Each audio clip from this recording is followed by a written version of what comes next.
been a long journey, obviously. Not to put my age out there, but obviously I've had it since birth, and I feel like it's been interesting because I've had to learn and relearn my body as you go up, knowing your triggers, what causes a crisis, what doesn't, and just understanding, how your body works essentially. So I think it's just been a learning and unlearning of oneself over and over again, as you should. So I was born obviously with sickle cell, and I had my first crisis at 6 months old, and since then I've been in and out of hospital numerous times. I actually left hospital today to come to this because I just wanted to be here, and I've had a rough time with sickle cell.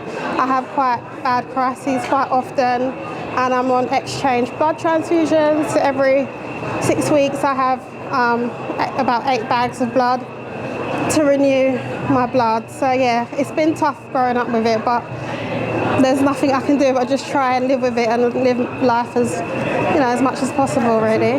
That's a very good question. So the way I've been affected through my experiences with sickle cell is being in a lot of isolation, missing out on school, which affected my education, which caused me to drop to like the bottom classes because I wasn't performing in school, not being able to socialize and maintain friendships with friends, because I'd always miss out on just being present when it's special moments like friends' birthdays and stuff.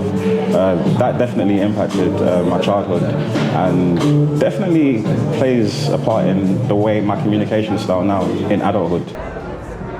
It affects the way I view life. I feel like that's for everybody with sickle cell, but it affects the way I view life from the things that I can control, because as you know, like sickle cell is not something that anybody chooses to have, but it's something that you determine, okay, cool, so if this is the situation, how can I handle it, and what things that can I take within my control and change my situation, or make the best out of every situation. So yeah, that's how I try to view it, if that makes sense. Growing up, sickle cell was difficult. It was always a barrier, whether it's with studies, social life, family life, or whatever it is. But I've had the support of my family, and just continuing to know about the treatments that I get in hospital, staying up to date with my treatments. And one of the biggest blessings, if I'm honest, has been meeting other people with sickle cell. Growing up in my area, I didn't know anyone with sickle cell, so I always was an anomaly in my school or in my college, in my educational years.